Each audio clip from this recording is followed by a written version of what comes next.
Assalamualaikum warahmatullahi wabarakatuh. Apa kabar semua? Ketemu lagi dalam pembelajaran PPKN kelas 7, masih bersama Bapak Eko Prabowo SPD. Di video kali ini, kita akan melanjutkan pembelajaran kita masih di bab kedua tentang tingkatan norma.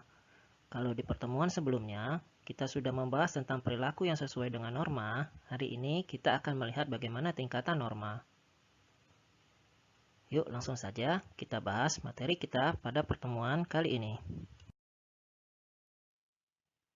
Apa yang menjadi tujuan pembelajaran kita hari ini ialah untuk memahami tingkatan norma yang berlaku dalam kehidupan bermasyarakat, kekuatan yang mengikatnya, dan sanksi yang diperoleh apabila melanggarnya.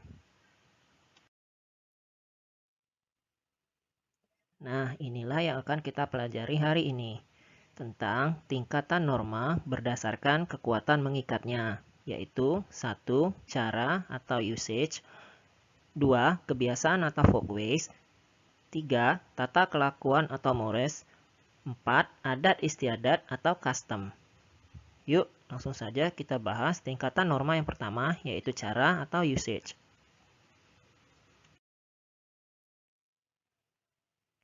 Tingkatan norma yang pertama adalah cara atau usage. Cara adalah suatu bentuk perbuatan tertentu yang dilakukan individu dalam masyarakat dan bersifat perorangan. Misalnya, cara makan, cara berpakaian, dan cara menelpon. Tiap-tiap orang memiliki caranya masing-masing. Cara merupakan tingkatan norma yang paling lemah daya pengikatnya. Hal ini dikarenakan orang yang melanggarnya hanya akan mendapatkan sanksi berupa cemoohan atau ejekan dari masyarakat. Tingkatan norma yang kedua adalah kebiasaan atau folkways. Kebiasaan merupakan suatu bentuk perbuatan berulang-ulang dengan bentuk yang sama yang dilakukan secara sadar dan mempunyai tujuan yang jelas serta dianggap baik. Misalnya, memberi salam saat bertamu, membungkuk ketika melewati orang yang lebih tua. Kebiasaan merupakan tingkatan norma yang lemah daya pengikatnya. Sanksi yang didapat apabila melanggarnya itu hampir sama ketika kita melanggar cara, yaitu berupa cemoohan atau teguran.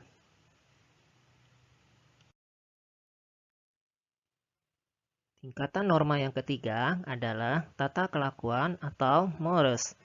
Tata kelakuan adalah sekumpulan perbuatan yang mencerminkan sifat hidup dari sekelompok manusia yang dilakukan secara sadar untuk melaksanakan pengawasan atau kontrol terhadap anggota masyarakat. Misalnya, larangan berjudi dan minum minuman keras. Tata kelakuan merupakan tingkatan norma yang cukup kuat daya pengikatnya, karena orang yang melanggar akan diberi sanksi seperti dikucilkan atau dipermalukan di muka umum.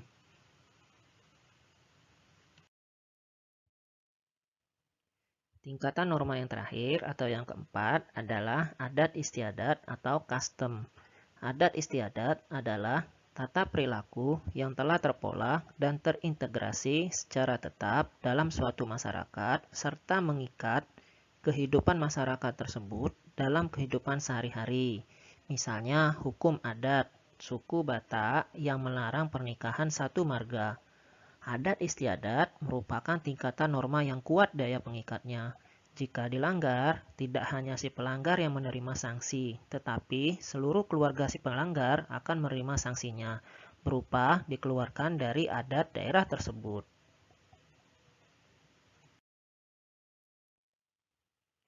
Mari kita simpulkan pembelajaran kita hari ini tentang tingkatan norma berdasarkan daya pengikatnya.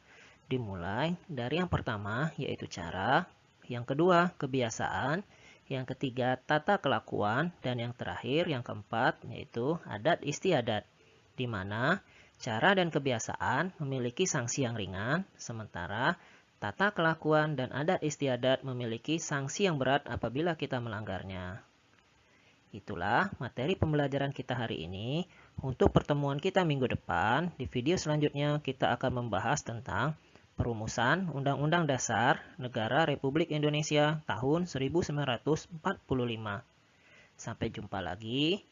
Tetap jaga kesehatan dan selalu berpikir positif.